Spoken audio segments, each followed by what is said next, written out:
Guys, आज के इस वीडियो में मैं बहुत सारे अच्छे एनसीईआरटी के कंसेप्ट रिवील करूंगा बच्चों। जैसा कि इससे पिछले वाले वीडियो में मैंने आपको डिस्पर्जन ऑफ प्रिज्म के बारे में बताया था।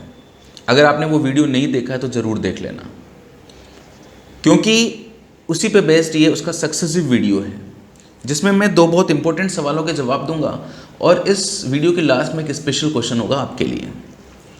सबसे पहले तो बता दूं कि क्वेश्चन क्या है। पहला सवाल तो यह है कि a glass prism causes dispersion while a glass plate does not. Why? बहुत बड़ा सवाल है बच्चों के दिमाग में ये बार बार घूमता है। स्टूडेंट्स कहते हैं कि सर जब हम एक प्रिज्म लेते हैं और आप कहते हो कि जब एक प्रिज्म के ऊपर लाइट हम लोगों ने इंसिडेंट करी है तो इस लाइट को सीधे जाना था, लेकिन ये 7 कलर्स में डिवाइड हो जाती है। अब मैं 7 कलर्स जो होते हैं बच्चों, ये वॉयलेट से लेकर और ये पूरा रेड तक 7 रंगों में डिवाइड हो जाता है, विबग्योर जो होता है।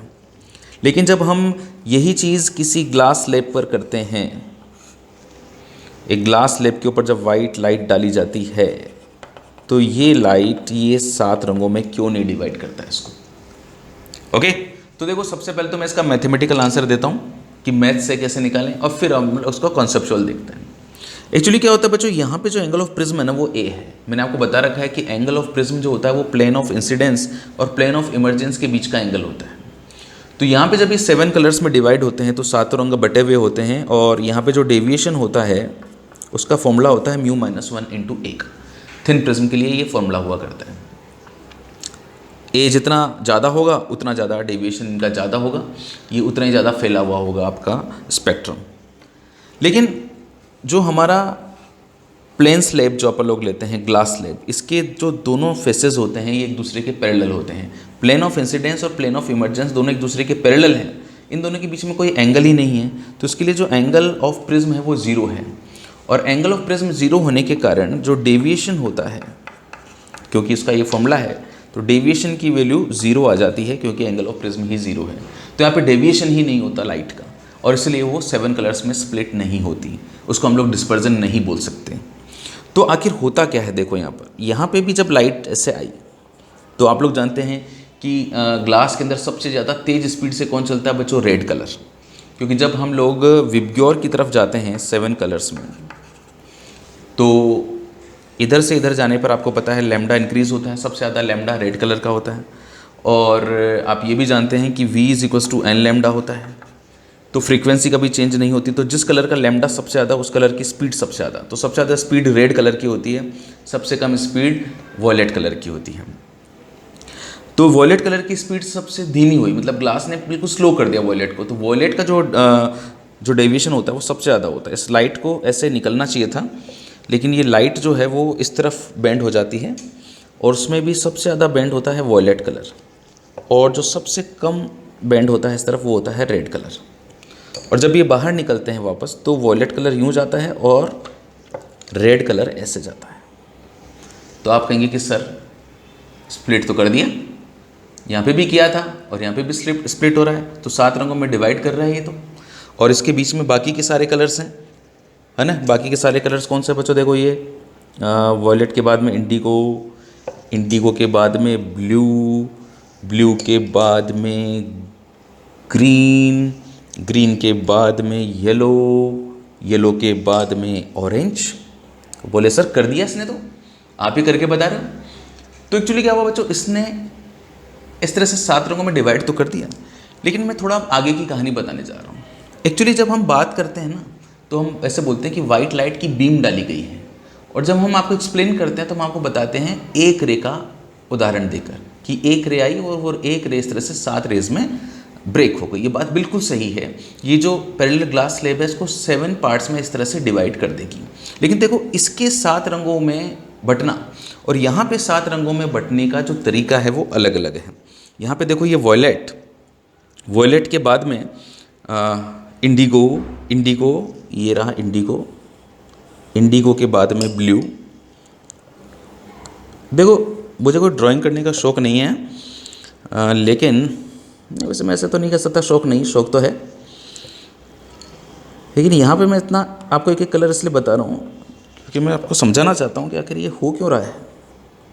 ये देखो, इसके जो 7 कलर्स में डिवाइड हुआ है ना, इसका 7 कलर्स में डिवाइड होना कुछ ऐसा है कि अगर मैं इन कलर्स को पीछे की तरफ ड्रॉ करूं ऐसे, तो ये एक एंगल में फैले हुए हैं ऐसे, समझ रहे बात को। और ये क्या है, सारे पैरेलल हैं। इनकी जो इंसिडेंट रे के साथ में जो डायरेक्शन है वो सेम है, तो इनका जो डेविएशन है वो कितना है बच्चों, 0 है। लेकिन यहाँ पे इस रे को ऐसे जाना था, ये वाइट लाइट थी जो आई थी, और ऐसे जाने की बजाय ये यूं चली गई। तो अलग अलग कलर्स का जो डेविएशन है वो अलग अलग है, सभी कलर्स का डेविएशन अलग है। सबसे ज़्यादा वॉयलेट कलर का, सबसे कम रेड कलर का, और यहाँ पे डेविएशन ही नहीं है, और सब एक दूसरे के क्या है, पैरेलल हैं। अब जब मैं आपको बता रहा था कि एक्चुअली जो बीम होती है, हम इसे बोलते हैं कि हम लोगों ने इसके ऊपर एक बीम डाली। बीम जो होता है वो होता है a group of light rays, बहुत सारी लाइट रेज का ग्रुप होता है। अगर मैं इसके ऊपर कोई लाइट डालूंगा, मान लीजिए मैंने टॉर्च से लाइट डाली है, तो केवल एक रे निकल के नहीं आ रही है, बहुत सारी रेज निकल कर आ रही हैं। तो जैसे एक रे तो ये निकल के आई, दूसरी रे ये निकल के आई, तीसरी रे ये निकल के आई।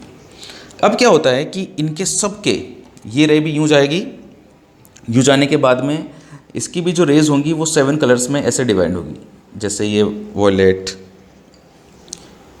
Indigo, blue, green, yellow, orange, red. Okay, इसी तरह से यहाँ पे भी होगा। अब ये सारे कलर्स एक दूसरे के पैरेलल हैं, तो ये सारे कलर्स आपस में क्या हो जाएंगे, मिक्स हो जाएंगे। ये सारे कलर मिक्स हो जाएंगे, और आप लोग जानते हो कि जब सारे रंग मिक्स हो जाते हैं तो क्या बनती है बच्चों, वाइट लाइट बनती है। ये जितने भी कलर्स मैंने यहाँ पे शो कर रहे हैं, ये सब कलर्स आपस में मिक्स हो जाएंगे, और अगर कलर्स आपस में मिक्स हो जाते हैं तो वो बनाते हैं वाइट लाइट। तो ये सारी पैरेलल बीम्स मिलकर वापस से वाइट लाइट बना लेगी। तो हम लोगों ने इंसिडेंट भी क्या करी थी, वाइट लाइट, और हमें वापस मिली भी क्या, वाइट लाइट। तो उसका मतलब हम लोग बोलते हैं कि यहाँ पे डिस्पर्जन नहीं हुआ है। लेकिन क्योंकि यहाँ पे इनके एंगल्स क्या हैं, अलग अलग, तो जैसे यहाँ पे मैंने एक रे ली है, मैं एक रे और ले लूँ, एक रे और ले लूँ, तो ये कलर जो है ना यहाँ पे इस तरह से डिवाइड हो गए हैं, है ना। इसको इसने क्या कर दिया, डिस्पर्स कर दिया है, तोड़ दिया है। आपको पता है ना कि जैसे अंग्रेज लोग इंडिया में आए थे तो कैसे राज किया उन्होंने, फूट डालो और राज करो की नीति अपनाई। ओके, अगर आप लोगों को स्प्लिट कर दोगे तो क्या होगा, उनकी एकता टूट जाएगी और वो अलग अलग दिखाई देंगे। आज हम हिंदू, मुसलमान, सिख, ईसाई में बटे हुए हैं, लेकिन ये जो ग्लास स्लैब है ये कलर्स को स्प्लिट नहीं कर पाती, क्योंकि इसका एंगल ऑफ प्रिज्म 0 है। सारे कलर्स एक दूसरे के पैरेलल हैं, और ये स्प्लिट नहीं होने के कारण वापस मिक्स्ड हो गए, और उन्होंने क्या बना ली, वापस से वाइट लाइट बना ली। तो ग्लास स्लैब में वाइट लाइट डाली, वाइट लाइट मिली, लेकिन प्रिज्म में वाइट लाइट डाली लेकिन डिस्पर्स्ड लाइट मिली, जो वापस से वाइट नहीं बन पाई। और यही कारण है कि हम बोलते हैं a glass prism causes dispersion while a glass place does not. Why, अब आपको इस वाई का जो रीज़न है वो समझ में आया होगा। नेक्स्ट इंटरेस्टिंग क्वेश्चन बच्चों, a beam of white light on passing through a hollow prism gives no spectrum. बच्चों देखो, जरूरी नहीं है हर प्रकार के प्रिज्म से आपको डिस्पर्जन मिले या स्पेक्ट्रम मिले। अब आपको क्या दिया हुआ है, एक होलो प्रिज्म दिया हुआ है, मतलब ये कांच यहाँ पर है और यहाँ पर है, बीच में अंदर एयर है और बाहर भी एयर है, अंदर भी एयर बाहर भी एयर, इसको हम लोग कहते हैं होलो प्रिज्म। अब आपसे कहा जा रहा है कि होलो प्रिज्म से स्पेक्ट्रम बनता है कि नहीं बनता है, नहीं बनता है। क्यों नहीं बनता? इसलिए नहीं बनता क्योंकि जैसे जब मैंने इसके ऊपर वाइट लाइट डाली बच्चों, तो इसका ये वाला जो हिस्सा है ना, ये क्या है बच्चों, एक ग्लास स्लैब की तरह बिहेव करेगा, और ग्लास स्लैब कभी भी डिस्पर्जन नहीं करती है। मतलब अगर आपने यहाँ पे वाइट लाइट डाली है तो आपको वापस यहाँ पे भी क्या मिलेगी, वाइट लाइट ही मिलेगी। और फिर जब यहाँ पे वाइट लाइट गई और इस फेस से वाइट लाइट इधर की तरफ बाहर निकलेगी तो भी वो लाइट क्या होगी, वाइट लाइट ही होगी, क्योंकि ये फेसेस क्या हैं बच्चों, पैरेलल हैं। और जब पैरेलल फेसेस होते हैं तो वो ग्लास स्लैब बन जाती है, जैसे मैंने आपको यहाँ पर बनाया। और ग्लास स्लैब कभी डिस्पर्जन शो नहीं करती है, इसीलिए जो होलो प्रिज्म होता है वो स्पेक्ट्रम नहीं बनाता है। अगर आपको स्पेक्ट्रम चाहिए बच्चों तो आप कभी होलो प्रिज्म मत लेना, आप एक पूरा ग्लास का बना हुआ प्रिज्म लेना, तभी आप लोग स्पेक्ट्रम देख पाएंगे। तीसरी अच्छी बात बच्चों कि आपको दो सिमिलर प्रिज्म दिए गए हैं with their base inverted, will show deviation and dispersion. क्या ये डेविएशन और डिस्पर्जन को शो करेंगे? आइए देखते हैं।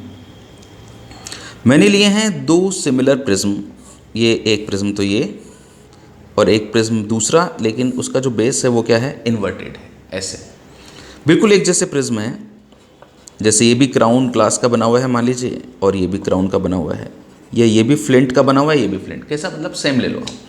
इसके ऊपर आप लोगों ने वाइट लाइट डाली और आपको देखना है कि हमको नेट डेविएशन और डिस्पर्जन कितना मिलेगा।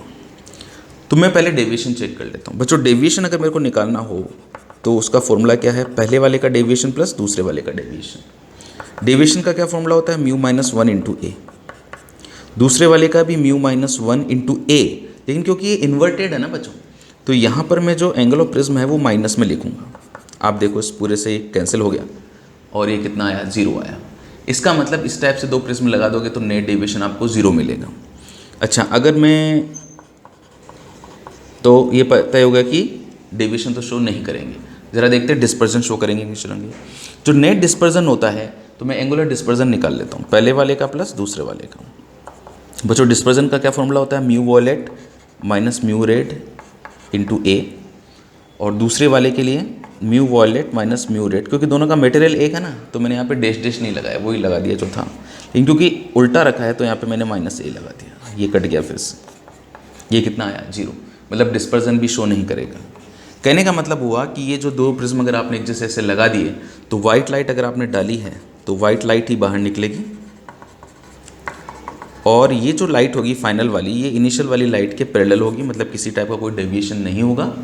और ये कलर्स भी इस तरह से डिवाइड नहीं होंगे, डिस्पर्जन नहीं होगा। मतलब एक साधारण ग्लास स्लेब की तरह बिहेव करेगा ये पूरा प्रिज्म का सिस्टम। अब वो टाइम आ गया है जो मैंने वीडियो के बिगनिंग में आपसे कहा था कि लास्ट में एक बहुत ही प्यारा सा क्वेश्चन करेंगे। वो प्यारा सा क्वेश्चन आ गया है बच्चों। देखो एक क्वेश्चन क्या कहता है कि a given ray of light suffers minimum deviation in equilateral prism.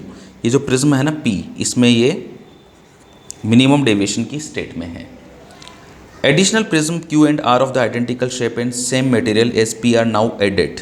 अब बिल्कुल जो मटेरियल P का है ना, उसी मटेरियल के दो प्रिज्म इसके आगे लगा दिए हैं, और दोनों का मटेरियल तो इसके बराबर है ही है, और इनका जो शेप है वो भी वैसा ही है। मतलब एंगल ऑफ प्रिज्म जितना P का था उतना ही Q और R का है।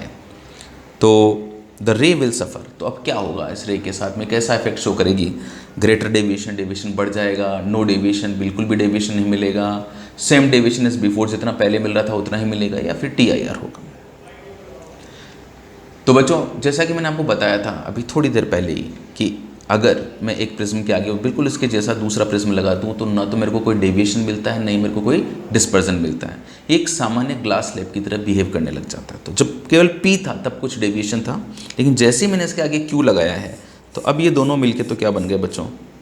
एक साधारण ग्लास स्लेब बन गए। ओके, मतलब ये हुआ कि इधर से तो कोई इफेक्ट नहीं मिलेगा। तो अब 3 में से 2 तो खत्म हो गए, केवल एक ही बच गया, और ये बिल्कुल P के जैसा ही था। तो इसका मतलब जैसा P इफेक्ट देगा वैसा का वैसा इफेक्ट केवल क्या देगा?